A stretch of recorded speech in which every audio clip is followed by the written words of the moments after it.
Hey sightseers, Sightseeing Sally here. Marty and I are out doing a little bit of sightseeing, and today we're checking out a couple of waterfalls, and then when we're done looking at the waterfalls, we're going to go look for an old mill, which I guess is also situated by a waterfall. So, should be fun. I'm excited. Got the best of two worlds, waterfalls and old, abandoned, decaying stuff. Speaking of old and decaying, abandoned stuff, there goes Marty, down to the falls.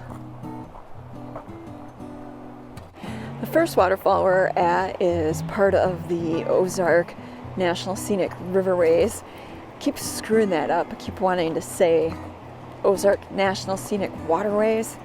I guess I wouldn't be a good presidential candidate if I keep making mistakes like that. Anywho, it's called Rocky Falls, and I imagine it's just as beautiful as some of the other places we've been to. So water here just has that really beautiful blue tint to it, and oh wow, look at that. Isn't that just beautiful coming down? You can see that the water is just crystal clear, and it has a blue tint from the minerals that are in the landscape here. There's another place close by, well, close as the crow flies, I think it's a little bit farther out, where they call it Blue Spring, and I guess it's one of the deepest springs and has the prettiest blue color to it in the area.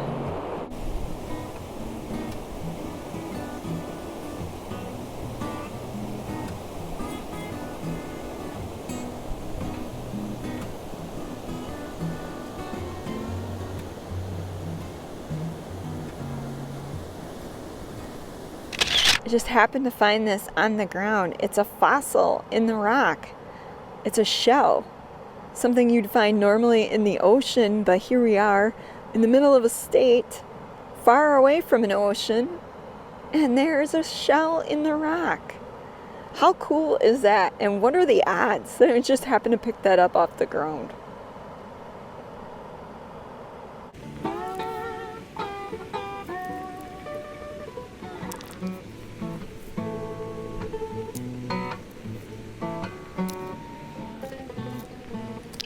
Well, now that I found one, I'm obsessed with finding more. And of course, now that I'm trying to look for one, I'm not finding any. That was just really cool to happen to pick up a fossil. Just pick up a rock and there's a fossil. I mean, really, what are the odds of that happening?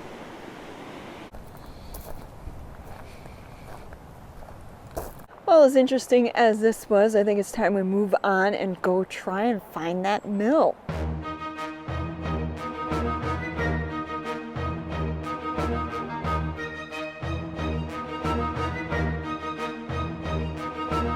Well, we finally made it. The road was a little bit rocky. Wasn't sure we were going to find anything down here. Google Maps is a little bit off in its calculation as to where the mill is, and so you end up coming to a point where it's like, where do you go from here? Fortunately, I read in the reviews, somebody left in the comments on the reviews of this place how to get here. They told you the secret. So we were driving along and Marty's like, are you sure something's back here? And I'm like, well, I read it on Google Maps, so yeah, it was here. That's the road we came down, and this is what you find upon arrival. Just some really beautiful landscapes, some old buildings, abandoned, left over in an arrested state of decay, and some really just beautiful scenery out here in the middle of nowhere, basically in the Ozarks. Wow, that is just some really picture perfect, amazing, beautiful scenery here. I can't get over it. It's just, wow. You may or may not recognize the rock I'm standing on. It happens to be Rhyolite, the same mineral that we found when we were at Oregon Pipe National Monument and at the town of Rhyolite at that ghost town. And it looks really spectacular with the lichen, the green, aqua green lichen growing on the pink of the rhyolite. Just really is beautiful. And then when you scan up and you look and you can see the green of the pines growing against the blue sky, and then you look at the white, clear waters rushing through the rhyolite down into the stream where it looks like a very blue color as well. Wow, it's just breathtaking out here. Let's take a look at this first building. Looks like an old cabin that's been left here. Built, ooh, it's a little mushy, a little wet. Built with a tin roof. And instead of logs, it's actually wood siding, planks, boards, whatever. Some old chicken wire. And it's pretty wet. Looks like an old cistern in the corner there, the water. Not really sure what this building is. There might be a placard that tells us what exactly it was used for. But yeah, the floor is all open. Looks like there was cement. So it must be something related to capturing water. Here's the view from the top. I'm just going to pan so you can see where it's located in relation to the water. If you look out there, you can see the water cascading in the gorge there, and it flows off over this way. And if we continue panning to my right, you'll eventually see an old mill. Here's the back of the mill. This is known as the Klepzig Mill. From reading the placard, I was able to determine that the reason it's called the Klepzig Mill is that it was built by a man by the name of Walter Klepzig. Apparently, Walter was considered progressive for his time as he brought both barbed and woven wire, fence wire here, and he also brought in a certain type of cow, milking cow, that wasn't customary to this area. And Walter also had a very good heart. He often milled corn for his neighbors, and for those who couldn't pay the customary offering of grain, he would do it for free. And so Walter was well known for his generosity. And he also milled logs here into boards. It was a sawmill, and he would often save the really nice boards to be used in coffins for the people that passed. Well, it looks like we can walk right on in and see the inside. Let's go do that now. And look at that. Isn't that cool? How good of condition this is in. Oh, it was really in great shape. Look at that. The wood doesn't even look rotted or anything. The tin roof. And then that looks like must be part of, probably part of the gearing at one time, the mechanisms for that. And then if you look out, well, you can't see it because of the lighting, but the water is like right there.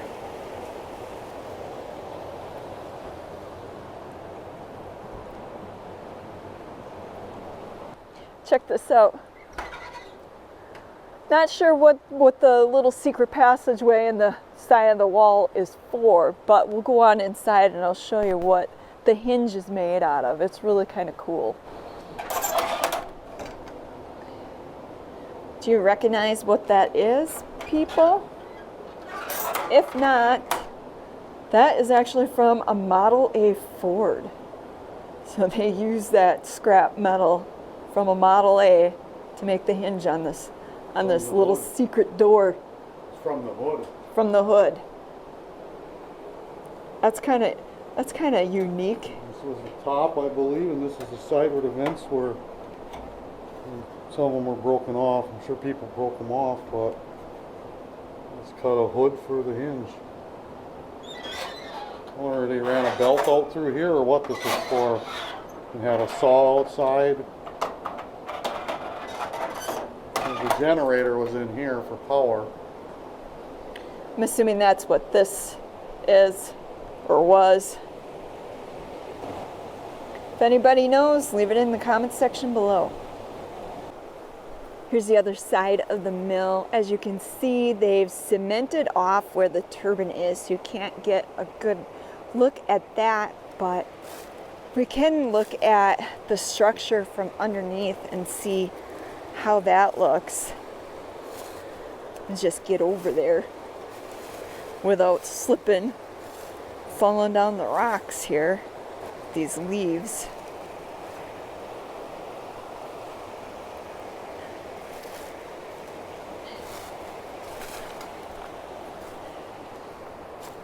So this is underneath.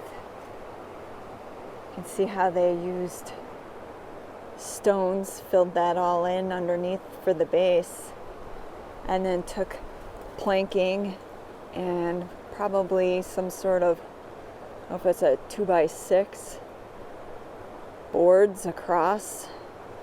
I'd have to ask Marty, he would know. But then inside here would be where the turbine is, or was, if it's even still there, I don't know.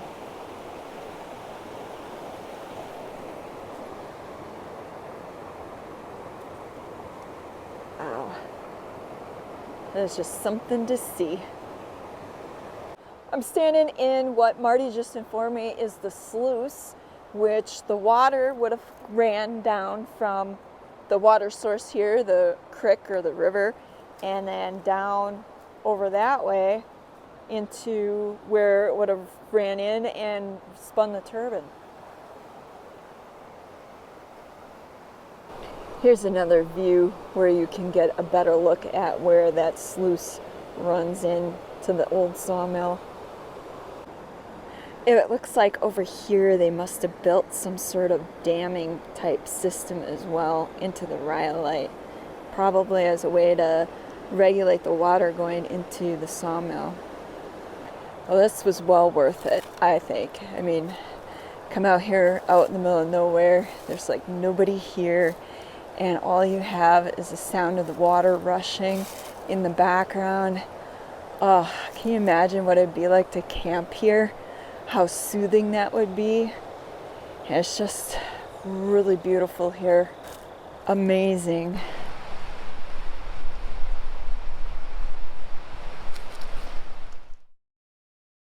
Special thanks goes out to all our fellow sightseers here on Patreon and PayPal. Without you, these videos wouldn't be possible.